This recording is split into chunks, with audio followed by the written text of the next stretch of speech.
Good afternoon, everybody. Thanks for joining us. Welcome to Business Espresso. I'm John Geese with RAS Squared. Business Espresso is your jolt of business acumen. Our hosts have extensive knowledge and background in their respective fields of sales and marketing, accounting, wealth management, and the law. Their backgrounds come together to help you, the small business owner, thrive. Today, our expert from the panel is Christina. She's going to inform us of some of the new law changes in Colorado around employment. Every other week, you can find us here on Zoom at 1 o'clock Mountain Time, where we will have a different topic presented by an expert to help you build, create, and optimize your business, making you better at running your business, not being run by the darn thing. Make sure you like and subscribe to our YouTube channel. Watch the chat for that. And before I introduce our host, just a reminder, this is an interactive session. So Christina has asked that if you have questions, go ahead and post them in the chat. I will interrupt her to ask the questions. Don't keep them to yourselves. The questions that you ask help everybody learn more. So let me introduce you to our hosts. I'm John Geese. I'm a business growth advisor with RAS Squared. We help small business owners go from I've got a business that owns me to I'm an owner that owns a business. Mike Hurdle is the founding member of Tax Time CPAs. His expertise is in accounting and tax strategy. Sam Saeed is an award-winning financial advisor with Northwestern Mutual. He guides us in risk mitigation and wealth management. And our presenter today is Christina Gilbertson, owner of Gilbertson Law Office. She has an extensive background as a trial lawyer. She knows the importance of strong legal documents, and her law firm focuses on helping small business owners protect what they've worked so hard to build. Her clients can go from uncertainty of the cost prohibitive nature of hourly billing, and they can plan for the comprehensive legal services they need being billed via subscription and flat fees. Christina, every time I listen to you, I walk away and go, oh, shucks, I got to tell someone about that. So I'm looking forward to learning more. And I'll turn it over to you. Thanks, John. Let me get this shared here. All right, I assume you guys can see that, correct? Awesome. Yes. So as John mentioned, I'm going to talk about one of my favorite topics apparently for the last several months, which is employee law changes that actually were enacted in 2020, but they're rolling out, and some are already in play right now, and some are going to be in play January 1st of 2021. And not a lot of people have been kind of ignoring these new law changes, just thinking that they're not big enough to have to worry about it. Well, if you have even one seasonal part-time temporary employee, I'm talking to you. So buckle up, let's go. Our disclosures, my airplane safety spiel here. These materials are intended to be educational, not legal advice. If you have specific questions or want to understand how this might apply to your specific business, please let me know. I'm happy to chat with you, but just keep in mind that these are it's general education, and it's not intended to be the only answer that might apply to you. So I'm going to start with the Healthy Family and Workplaces Act. Now, this one was enacted last year, but the basic gist of it is that Colorado has joined the growing number of states that requires paid time off for all employees. Previously, PTO was a perk. It wasn't something that was required, but with COVID hitting us and hitting us hard, and a lot of employees stuck between, not having a paycheck and infecting the world with their COVID, the state decided that this is a great time to go ahead and require PTO to pop up for everybody. And while the intentions are absolutely good, and I understand why the legislature is doing this and has enacted this law, the fact remains that the act does create some significant burdens on business owners. And so that's one of the things that I wanted to go through today, just so that you understand the importance and what hoops you're going to have to jump through. All right, so like I said, the act is rolling out in phases. We're actually currently in the second phase, which is all of this year. And so right now, if you have 16 or more employees, you must be providing paid sick leave to your employees as of right now. If you haven't, then we're going to have to do some scrambling to make sure that your employees understand that they have paid time off and that they are able to take it. Now, starting January 1st of next year, this is for all employers. Like I said, I don't care if you have a temporary, seasonal, part-time person, they're going to be able to accrue and use paid time off. So you've got a couple more months to kind of squeeze things out and get your processes in place. But don't wait, because you want to make sure you can hit the ground running come January 1st so you don't get yourself on the wrong side of a Department of Labor audit. So who is eligible for paid sick leave under the Act? We're talking about full-time employees, part-time employees, temporary employees, seasonal employees. Anybody who gets a W-2 is going to be eligible to get paid sick leave under the Act. And then the next question is, when will your employee be entitled to actually take that paid sick leave? Well, the first is if the employee themselves has a mental or physical illness, injury, or health condition. Secondly, if one of their close family members has one of those conditions. If the employee or close family member is a victim of domestic abuse, sexual assault, or harassment, meaning they may have a court date, they may need to go to a safe house, things like that. Those are qualified paid sick leave events. And then something that has been the bane of many of parents' existence over the last year, myself including, is the public closure of schools, daycares, and places of business. So if we end up with another lockdown and your kid's school gets shut down, you're entitled to take paid sick leave. Now, these aren't the only times that people can take their paid sick leave. They can take it, for other reasons as well. These are just the 4 that are enunciated under the Act that are kind of sometimes are a little bit beyond the norm of what we expect. Like, not the first one so much, but the last 3 are kind of abnormal for most business owners. So that's why I wanted to make sure we highlight this. So, big question I get, how much sick leave do my employees get? Well, for every 1 hour for every 30 hours that they work for you, they're going to accrue at least 1 hour of paid time off. And they need to be able to accrue up to 48 hours per year, which is 8 days or 6 days of 8-hour days. And they can also carry over up to 48 hours per year, meaning if they go through 2022 and they haven't used any of their paid time off and they've accrued a full 48 hours, then they can start January 2023 with 48 hours of PTO and then accrue an additional 48 throughout the year. But if we're at the end of year 2 and they haven't used any time and they've got 96 hours accrued, they don't get that full 96. It's going to be capped at that 48 hour to carry over. All right. When can an employee earn and use the sick leave?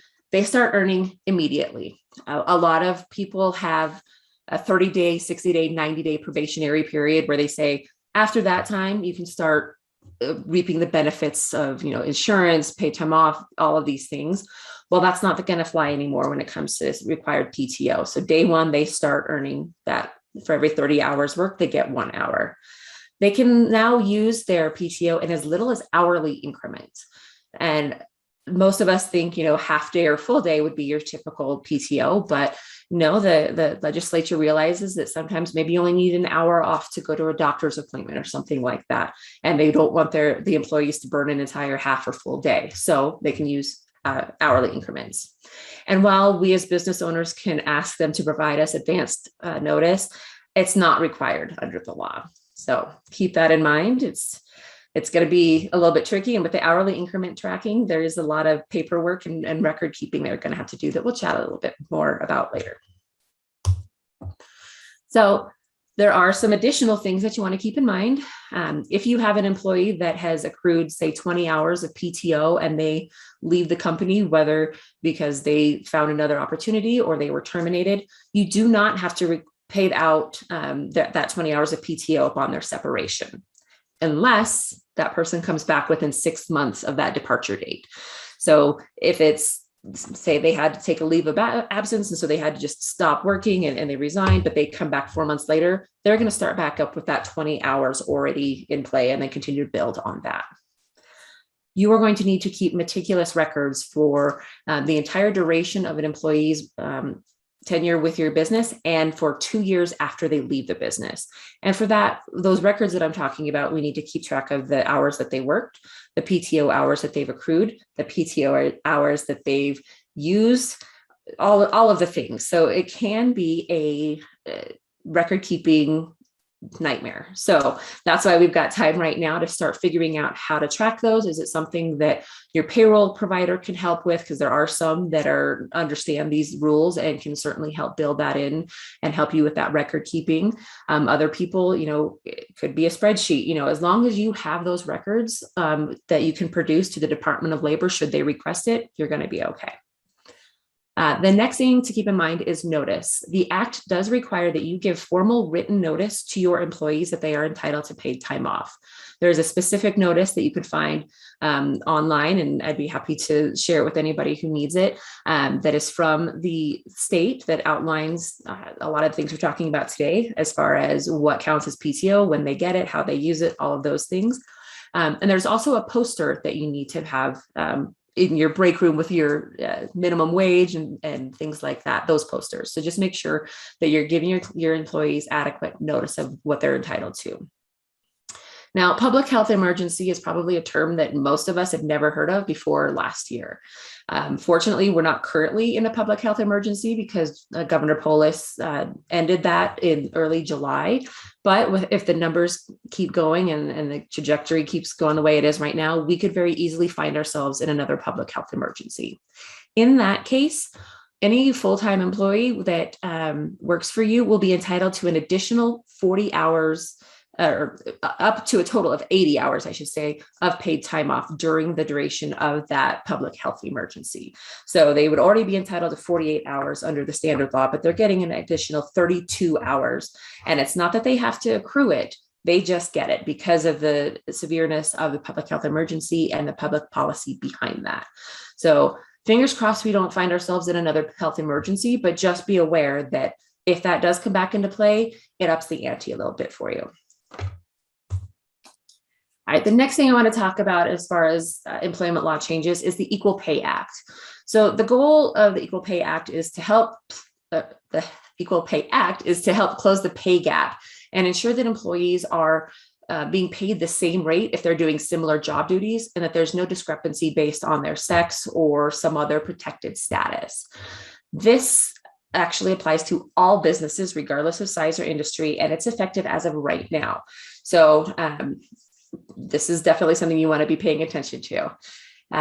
If you have a new position that's being opened within your company and it is any sort of a promotion from another position, so say somebody is a customer service representative and now you're looking for a manager, you need to make sure that you're providing notice of that promotional opportunity or the new job opportunity at least the same day that you're making that job posting public, whether you're posting it on Indeed or LinkedIn or anything like that.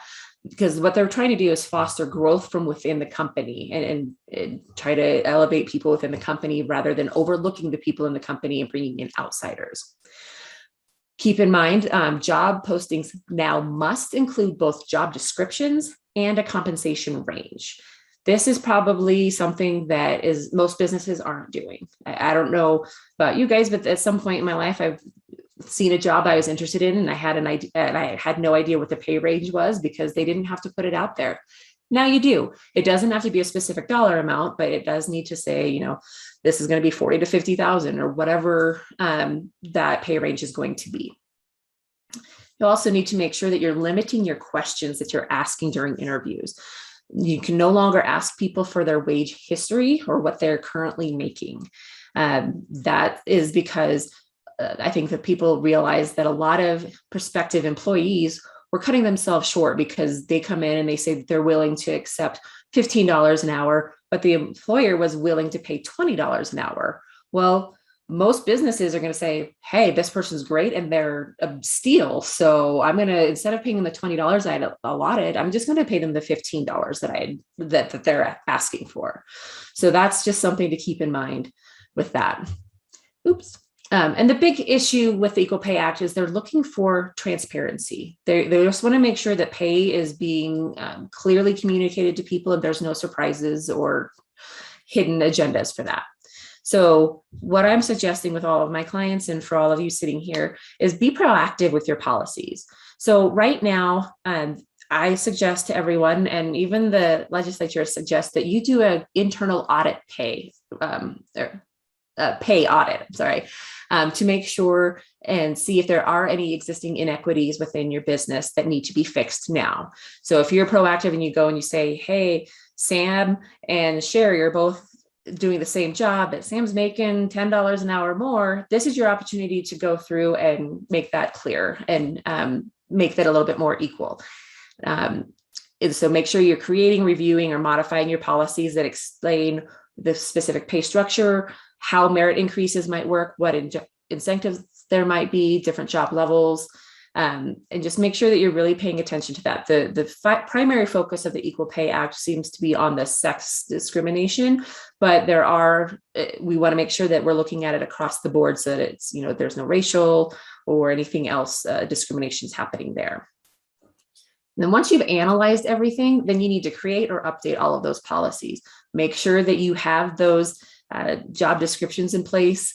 Make sure that your job posting and communication process is happening simultaneously, both internally and externally from your business.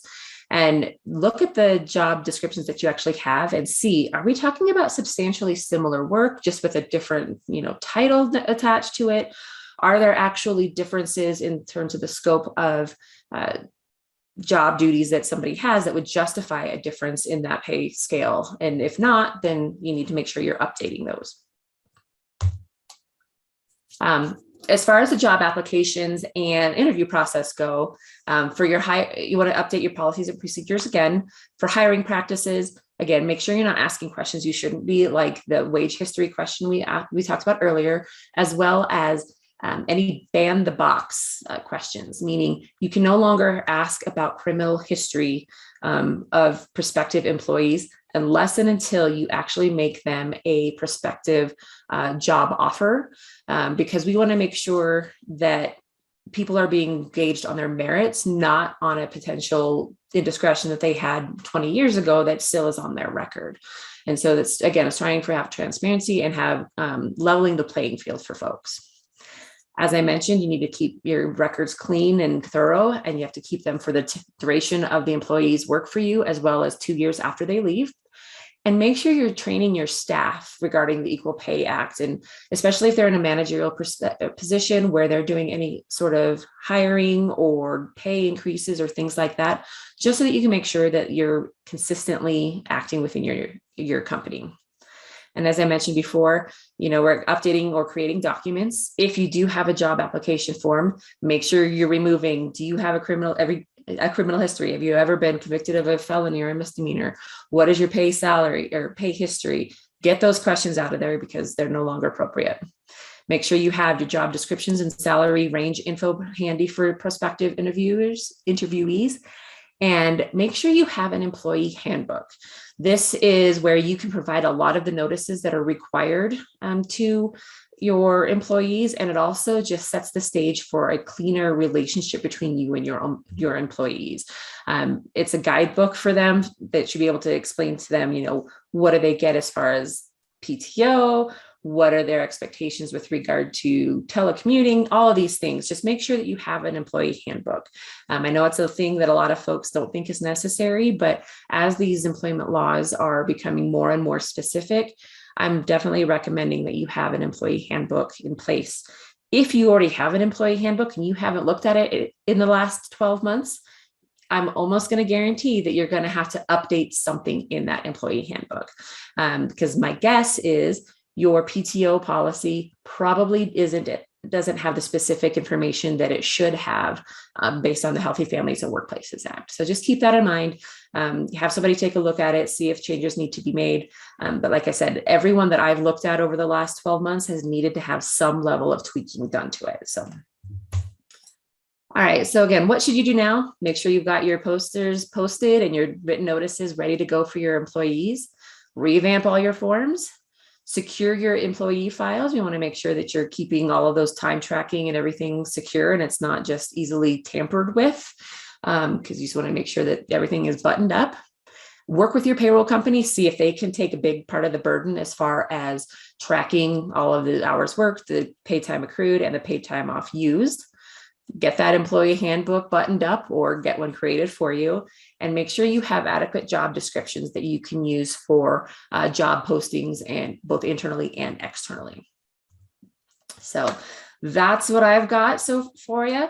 I'm sure there's lots of questions because there's a lot of new information that's coming out there, and I'm happy to answer whatever questions you guys have. Christina, we do have a question. Is this a federal mandate or is this specific to Colorado? This one is specific to Colorado. There are a few different states that have similar rulings, and there have been some federal mandates, but as of now, these that I'm talking about today are specific to Colorado. Great, thank you. Christina, that's absolutely amazing. John said it would be, and I didn't want to doubt him. So speaking on behalf of some business owners, you mentioned W-2. So playing devil's advocate here, shouldn't businesses just hire independent contractors to get around the PTO requirements? Great question. It would seem that would be the easy answer, right? Well, it's not. Just because you want to call somebody an independent contractor doesn't mean that they're an independent contractor. There are very specific guidelines and things that you need to have in place for somebody to truly qualify as an independent contractor. And while from the business's perspective, it may make a lot of sense and it sounds really shiny and you want to kind of do that.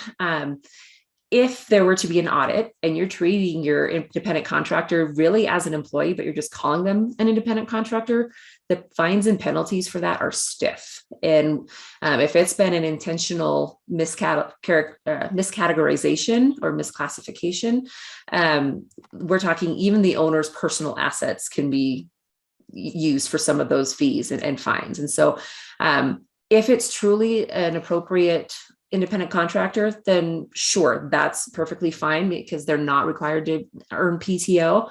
But if you want to have control over what your worker is doing and you don't want them working for other people, and there's just a lot of different factors to keep in mind there. It's just not as simple as just changing their designation and giving them a different tax form to fill out. And the other thing is just to make sure we're on the same page. Does that work the same with 1099 as opposed to, yeah. Yep, 1099 independent contractors, same thing.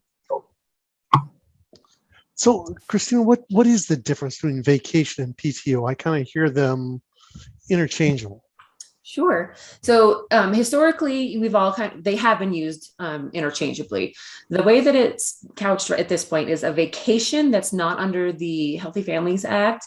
Then that is part of your employees' pay compensation structure. So if they were to leave and they had accrued vacation time, you would have to pay them out for those hours. Okay. As opposed to if you just put everything under the same umbrella of the PTO, even if you go above and beyond that 48-hour requirement, and you have somebody say you want to give them 96 hours worth of PTO during the given year, at this juncture, from what I'm seeing and from what other professionals that have been looking into this issue, that it all falls under that same gambit of the PTO, then you don't have to worry about that payment upon separation issue. So whether you want to call it vacation or PTO, it probably doesn't really matter, but I'm recommending to folks at this point, let's just call it PTO and have everything fall under the umbrella of the act. Keep it clean so you don't have to be tracking vacation over here and PTO over here and then figuring out, okay, well, they took this day off. Was that PTO or was that vacation? Make your life easier, make your employees' life easier. Let them know, here's your bucket of time that you can accrue. Or if you want to just not have them accrue it and you just say January 1, all right, you have 48 hours to use as you see fit for your PTO. That's fine too. Just make sure you are clear in communicating that and how your company is going to be handling it, but just make it easy and keep it all under one bucket. Great. Thank you so much.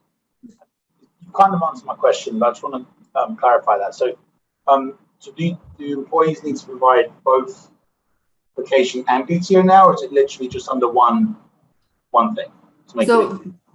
No, vacation has never been a requirement. Neither vacation nor PTO has ever been a requirement in the state of Colorado. It's just something that a lot of business owners recognizing, to keep good employees, you need to have good benefits, which usually includes some sort of vacation time in there. So what I'm just saying is simplify your life. do away with the terminology of vacation time, and you can still give them that time. Just make sure that it's under the qualifications of the PTO that's required by the state at this point.